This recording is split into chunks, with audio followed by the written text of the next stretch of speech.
जय हिंद मेरे प्यारे दोस्तों। कैसे हो? आशा करते हैं अच्छे ही होंगे। दोस्तों, आज के क्या है, जो नई टॉपिक है टेंस है, और जो है पास्ट परफेक्ट टेंस। पिछली वीडियो में हमने सीखा था पास्ट कंटिन्यूअस टेंस। आशा करता हूँ आप लोगों को अच्छी तरह से समझ में आ भी गया होगा।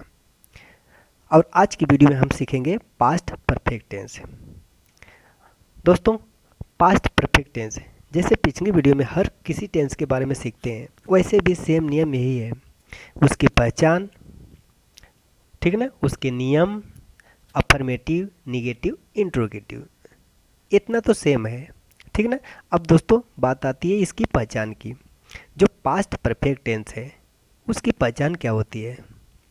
तो इसकी पहचान के लिए सबसे पहले देखेंगे, कोई सेंटेंस, कोई वाक्य दिया रहेगा ना, तो कोई अगर वाक्य दिया है तो उस वाक्य के अंत में क्या है? वाक्य के अंत में चुका था, चुकी थी, चुके थे, ठीक है ना। या कोई जो होता है, जो कोई भी कार्य जो एक निश्चित समय से पहले समाप्त हो गया है, यानी जो कार्य भूतकाल में है और एक निश्चित समय से पहले समाप्त हो गया है।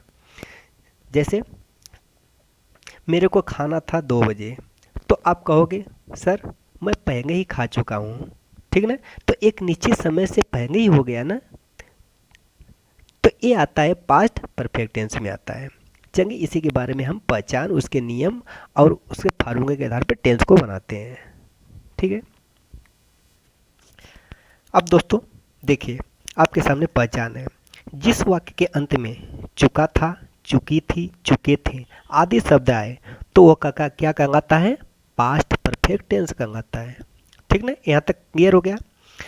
अब इसी में होता है, या जो कार्य भूतकाल से प्रारंभ होकर, यानी जो भूतकाल में प्रारंभ है समझो कि, और एक निश्चित समय से पहले समाप्त हो जाता है, ठीक ना। वो कार्य भूतकाल में हो और एक निश्चित समय से पहले समाप्त हो जाता है, तो क्या कहलाता है? पास्ट परफेक्ट टेंस कहलाता है, ठीक ना। जैसे आपको मैं पहले ही बताऊँ ना कि कोई कहता है कि खाना खा लीजिए, ठीक ना, तो आप कहते हो कि मैं पहले ही खा चुका हूँ, ठीक ना। तो आपका जो टाइमिंग है, तो उससे पहले आप खाएंगे, उससे पहले आप वो कार्य कर चुके हैं, तो ये होता है पास्ट परफेक्ट टेंस, क्यों ना, ये निश्चित समय से पहले ही समाप्त करेंगे। तो अब इसके बारे में, पहचान के बारे में तो अच्छी तरह से समझ में आ गया। अब बात आती है इसके नियम, ठीक ना। अब इसका नियम फार्मूला के बारे में एक बात बताना चाहूँगा दोस्तों। तो इसमें जो होती है सहायक क्रिया, इस टेंस की सहायक क्रिया एक ही होती है, हेड होती है, ठीक ना, हेड। तो एक वचन और बहुवचन दोनों के साथ हेड का प्रयोग किया जाता है। ये बहुत सिंपल है, ठीक ना। ठीक है दोस्तों, अब बात आती है इसके नियम के बारे में, रूल। अगर शॉर्टकट में सीखना चाहते हो शॉर्टकट में ही बता दूंगा, और वैसे भी अगर एक अपना जो होता है लिखना चाहते हो तो इसको भी बता दूंगा, ठीक ना। तो सबसे पहले देखो इसमें क्या होता है, एक वचन, शॉर्टकट में बताते हैं। जैसे एक वचन प्लस बहुवचन दोनों के साथ सहायक क्रिया हैड का प्रयोग कहता है, ठीक ना। एक वचन और बहुवचन दोनों के साथ सहायक क्रिया हैड का प्रयोग कहता है, और क्रिया का थर्ड फॉर्म लगता है, ठीक ना। और वर्ब, वर्ब का थर्ड फॉर्म का प्रयोग करते हैं, ठीक ना दोस्तों। एक बात इसके बारे में बताना चाहूँगा, कोई भी क्रिया होती है उसके फर्स्ट सेकेंड थर्ड तीन फार्म होते हैं, ठीक ना। और तीन फार्म को याद करना बहुत ज़रूरी है, क्योंकि इसी पे, इस टेंस में थर्ड फार्म का ही प्रयोग होगा, ठीक ना। कहीं पे फर्स्ट फार्म का, कहीं पे सेकेंड फार्म का, कहीं पे थर्ड फार्म, और इसमें सेकेंड फार्म और थर्ड फार्म का प्रयोग हुआ है। इसीलिए कहता हूँ दोस्तों, सबसे पहले क्रिया के तीनों फार्मों को अच्छी तरह से याद करूँगा। जो जो हमें ज़रूरत है उसको तो याद करना ही होगा। जैसे होता है गो, गो मीन्स क्या होता है? जाना होता है, और उसका ये तो फर्स्ट फार्म हो गया। सेकेंड फार्म क्या होगा? Second form went, WENT, went, go went. और थर्ड फार्म क्या होगा? गोन, GONE, ठीक ना। ये ऐसे फार्म होते हैं। जैसे कम का क्या होता है? CO, कम मीन्स आना, कम, एम ई, कम, COME, ठीक ना। कम, केम, कम, गो, वेंट, गान। ऐसे ही सभी का होता है, उसको अच्छी तरह से याद करूँगा ताकि टेंस को बनाने में कोई परेशानी ना हो। ठीक है दोस्तों। अब देखो सहायक, इसमें जो नियम के बारे में बात कर रहे थे ना अभी, एक वचन और बहुवचन के साथ हैड का प्रयोग करते हैं और क्रिया का थर्ड फॉर्म लगा देते हैं। बस यही नियम है और कुछ भी नहीं इसमें है। अगर हम लिखना चाहेंगे तो पहले क्या, तो यहाँ पे ही, सी, इट तथा एक वचन कर्ता के साथ, ठीक ना, एक वचन कर्ता के साथ सहायक क्रिया हैड का प्रयोग करते हैं और क्रिया का थर्ड फॉर्म लगा देते हैं। ठीक ना, एक नियम हो गया। अब उसी तरह दूसरा का होगा, आई, वी, दे तथा बहुवचन के साथ सहायक क्रिया हैड का प्रयोग करते हैं और क्रिया का थर्ड फॉर्म लगा देते हैं। एक ही नियम है यहाँ पर, क्योंकि दोनों में सहायक क्रिया एक ही है, तो यहाँ पर लिख देंगे एक वचन और बहुवचन दोनों कर्ता के साथ सहायक क्रिया हैड का प्रयोग करके और क्रिया का थर्ड फॉर्म लगा देते हैं। बस ये नियम इतना है और इसी के आधार पे सारे नियम हैं और इसी के आधार पे सारे टेस्ट बने हुए हैं। ठीक ना। आपको पता ही है कि अफर्मेटिव और नेगेटिव इंट्रोगेटिव ये तीनों को फॉर्म में हमको तो बनाना ही है। ठीक ना। तो अब इसका फार्मूला के बारे में देख लेते हैं। जो फार्मूला क्या होता है, इसका फार्मूला, सबसे पहले इसका फार्मूला क्या हो, सब्जेक्ट, सब्जेक्ट। फिर उसके बाद क्या होता है, सहायक क्रिया। सहायक क्रिया क्या है, हेड, HAD, हेड हो गया। उसके बाद क्या आता है, वर्ब, वर्ब, वर्ब क्या है, थर्ड फॉर्म, FORM। प्लस उसके बाद क्या आता है, ऑब्जेक्ट। ठीक ना। इतने ये हमारा क्या है, फार्मूला है। इसी के आधार पे हमारा टेंस बनेगा, तीनों टेंस बनेंगे, इसी तीनों फॉर्म के टेंस बनेंगे, साधारण और नेगेटिव और नकारात्मक अथवा इंट्रोगेटिव।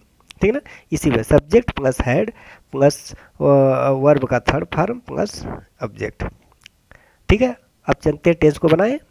समझ में आ गया कि नहीं आ गया, ठीक ना। समझ में आ गया तो हम चलते हैं, सबसे पहले अफर्मेटिव को बनाते हैं।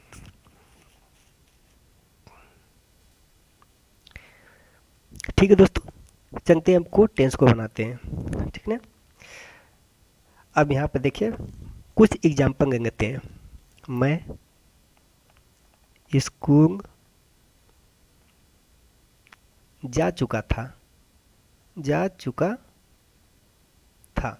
अब दोस्तों मैं स्कूल जा चुका था, तो सबसे पहले देखो एक वचन चाहे बहुवचन सभी के साथ सक्रिय हेड का प्रयोग करते हैं। ठीक ना। ये फार्मूला आपका क्या था, पहले सब्जेक्ट था, सब्जेक्ट, ठीक ना, प्लस सक्रिय था हेड, प्लस वर्ब का थर्ड फॉर्म था, प्लस ऑब्जेक्ट था।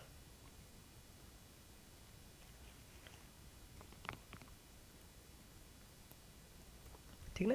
अब इसी सहायक क्रिया है, यही हमारी सहायक क्रिया है, तो ये हमारा फार्मूला है। इसी पे क्या इस टेंस को बनाना है। सबसे पहले सब्जेक्ट, इसमें क्या सब्जेक्ट मैं, तो आई होगा, आई। उसके बाद सहायक क्रिया हैड, आई हैड। उसके बाद वर्ब क्रिया क्या है, जाना। ठीक ना। इसमें क्या है, जाना। इसमें थर्ड फॉर्म क्या होगा, तो सबसे पहले देखो थर्ड फॉर्म गो, वेंट, गॉन। ठीक ना। क्या होगा, ये फर्स्ट सेकेंड थर्ड, तो क्या होगा, गोन। ठीक ना, एक गोन होगा। आई हैड गोन, गोन कहाँ पे जा चुका था, गोन टू स्कूल। ठीक है दोस्तों, समझ में आ गया कि नहीं आ गया। सबसे पहले देखो सहायक क्रिया, हमेशा याद रखना हेड का प्रयोग होता है। इसमें जो होता है पास्ट परफेक्ट टेंस में सहायक क्रिया हेड का प्रयोग होगा। ठीक ना। अगर इसे मैं स्कूल नहीं जा चुका था, तो क्या I had not gone to school. ठीक है ना। निगेटिव में कोई परेशानी नहीं, उसके बाद नाट लगा देते हैं। निगेटिव तो समझो कि सबसे सरल है, अफर्मेटिव की तरह है, बस उसके साथ नाट लगा देते हैं। मैं स्कूल जा चुका था, ठीक ना, I had gone to school, बस याद रखना कि थर्ड फॉर्म लगाना है। ठीक ना। अब उसके बाद आता है, अब उसके बाद आता है मैं अंग्रेजी समझ चुका था, समझ चुका था, मैं अंग्रेजी समझ चुका था। तो क्या आई हैड समझना क्या होता है, अंडरस्टैंड, और उसके बाद उसका थर्ड भाग understood, understood, under STOOD, understood, क्या समझ चुका था, अंग्रेजी। तो क्या हुआ, इंग्लिश।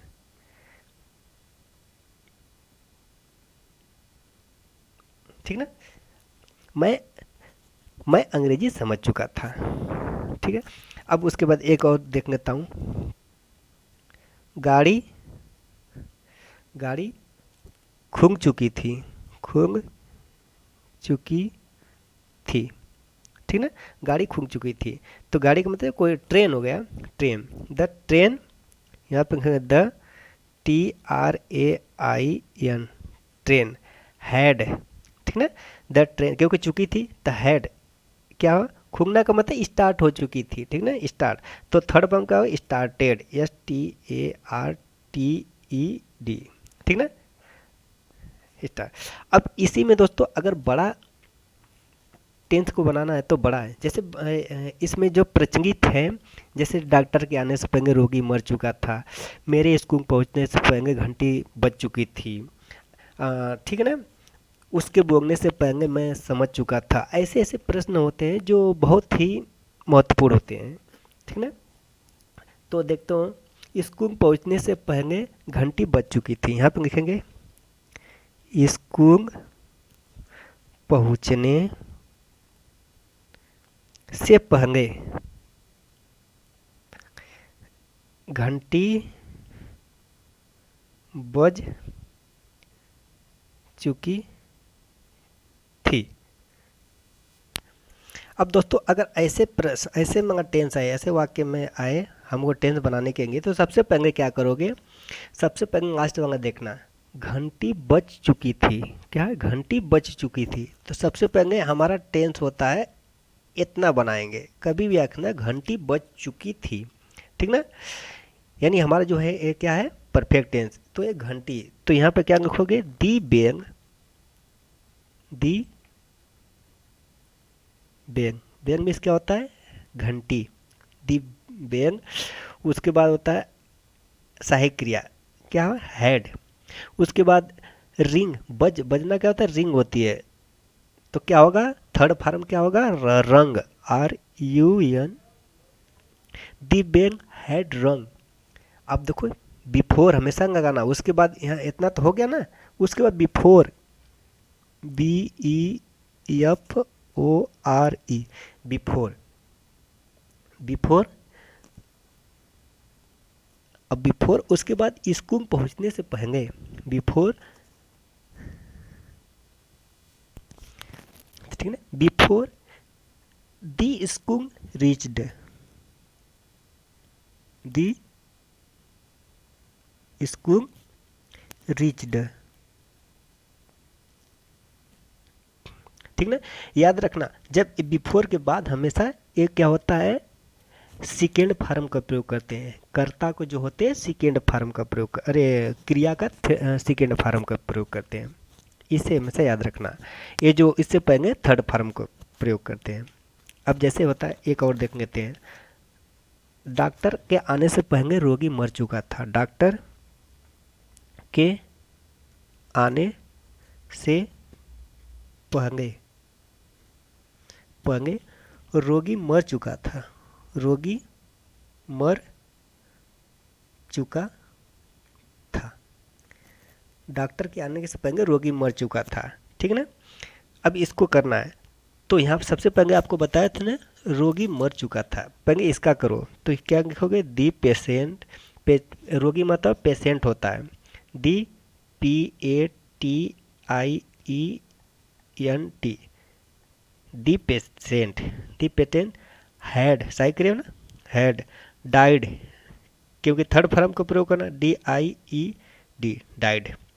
ठीक है, दी पेशेंट हैड डाइड, यानी रोगी मर चुका था, कब मर चुका था, बिफोर, डॉक्टर के आने से पहले, बिफोर, BEFORE, बिफोर, ठीक ना, बिफोर किसके आने से पहले, डॉक्टर के।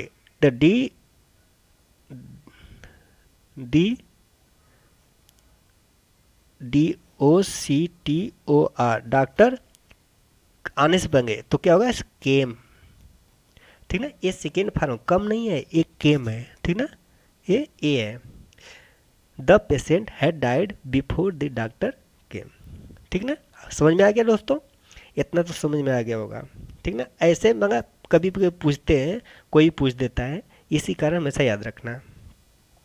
चलिए हम बढ़ते हैं, अफर्मेटिव का तो हो गया, अब निगेटिव बढ़ते हैं। दोस्तों निगेटिव तो सेम है, ठीक ना। जैसे डॉक्टर के आने से पहले रोगी नहीं मर चुका था, तो क्या होगा, तो यहाँ पर the patient had not died before the doctor come, बस क्या करें, सहायक क्रिया के बाद नॉट का प्रयोग कर देना। मेरे को तो आशा नहीं लगता है कि निगेटिव में कोई परेशानी आएगी, ठीक ना। जैसे ऊपर हो गया, आप लोगों को ऐसे बता दूंगा, मैं अंग्रेजी समझ चुका था, मैं अंग्रेजी नहीं समझ चुका था, समझो कि नहीं है, इसके नहीं है। तो आई हैड नॉट अंडरस्टूड इंग्लिश, ठीक ना, बहुत सेम है, आसान है, ठीक ना। आशा करते हैं निगेटिव आप अच्छी तरह से समझ गए होंगे। अब देखो निगेटिव में एक एग्जाम्पल दे ही देता हूँ आप लोगों को, ठीक ना। पूजा खाना नहीं बना चुकी थी, पूजा खाना नहीं बना चुकी थी, नकारात्मक आ गया ना, यही नकारात्मक है।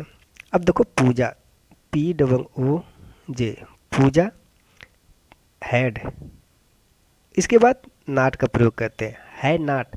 उसके बाद क्या होता है, वर्ब का थर्ड फॉर्म, क्या हो, वर्ब क्या है, बनाना, ठीक ना, बनाना। तो क्या होगा, क्योंकि बनाना नहीं है, ये हमें पकाना पड़ता है, खाना को बनाया नहीं जाता, पकाया जाता है। तो तो क्या होगा, पूजा है नाट। कुक मिस क्या होता है, COOK, कुक मिस होता है पकाना, पकाना, ठीक ना। अब दोस्तों अब इसका थर्ड फॉर्म क्या होगा, कुकड, क्या होगा, कुकड, COOKED,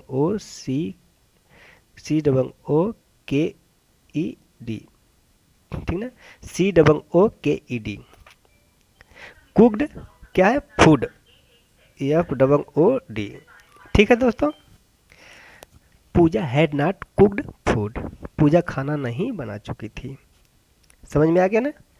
चलो अब नेगेटिव और साधारण वाक्य सेम था, अफर्मेटिव सेम था, अब इंट्रोगेटिव की तरफ बढ़ते हैं।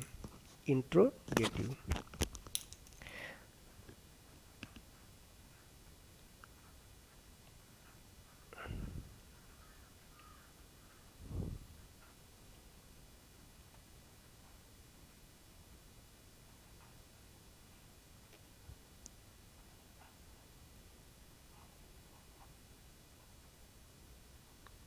अब इंट्रोगेटिव सेंटेंस,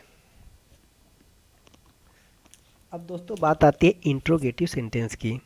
अब इसमें जो होता है, इसका भी फार्मूला तो जानते ही हो, फार्मूला वही होता है, सेम होता है। पहले सहायक क्रिया होती है, पहले उसकी सहायक क्रिया होती है, फिर उसके बाद सेम होता है, प्लस सब्जेक्ट होता है, प्लस वर्ब का थर्ड फॉर्म होता है,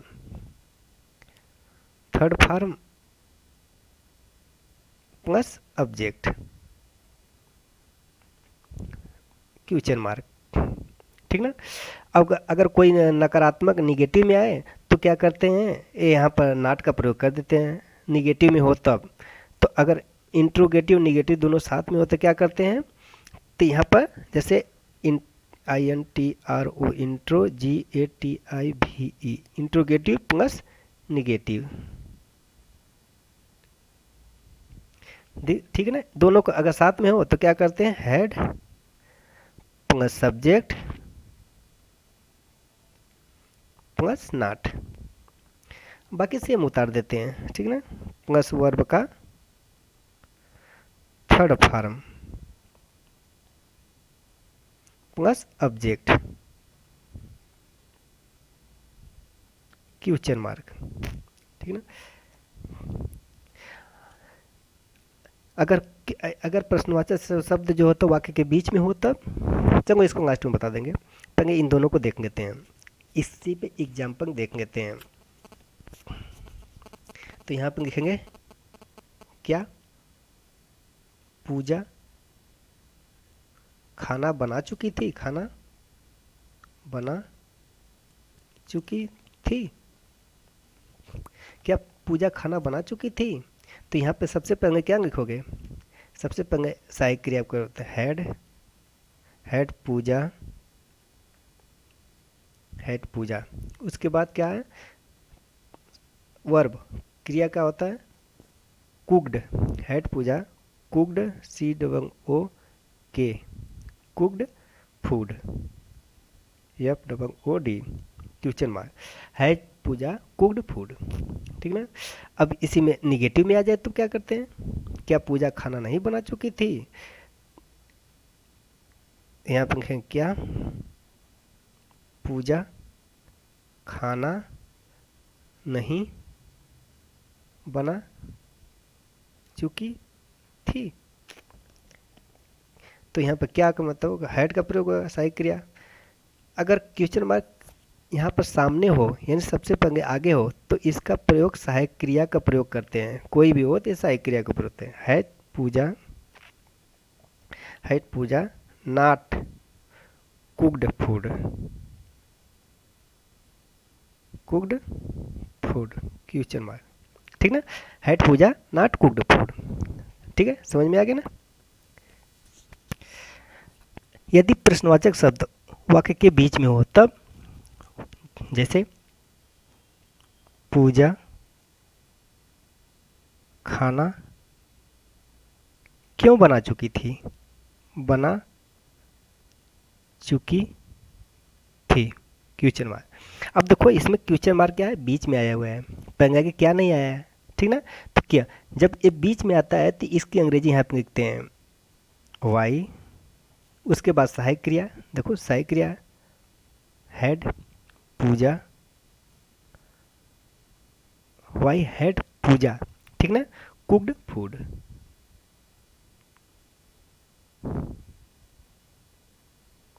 ठीक ना। Why had Pooja cooked food. अगर दोस्तों पूजा खाना क्यों नहीं बना चुकी थी तब, तो यहाँ पर क्या वाई हैड पूजा नाट, यहाँ पर नाट का प्रयोग कर देना कुक्ड फूड। ठीक है, समझ में आ गया। आशा करते हैं आपको अच्छी तरह से समझ में आ गया होगा। अब इसी में देखते हैं, अगर कोई पूछ देगा स्कूल से पहुंचने से पहले घंटी नहीं बज चुकी थी। ठीक है, नहीं बज चुकी थी, क्या द बेल हैड नॉट रंग बिफोर द स्कूल रीच्ड। ठीक ना। क्योंकि अगर मंगा यहाँ पर देखो सहायक क्रिया के बाद ही लगाते हैं, इसको नॉट का प्रयोग करते हैं। अगर इंट्रोगेटिव में हो तब जाके सब्जेक्ट के बाद लगाते हैं। ठीक है ना, समझ में आ गया ना। ठीक है दोस्तों, आशा करते हैं आपको कोई डाउट नहीं होगा, आपको अच्छी तरह से समझ में आ गया। इसमें कुछ नहीं है, टेंस में कुछ भी नहीं है, बस इस समझने के वाली बात है। अब सहायक क्रिया को याद रखना, इसमें एक वचन और बहुवचन दोनों के लिए सहायक क्रिया हैड का प्रयोग होता है।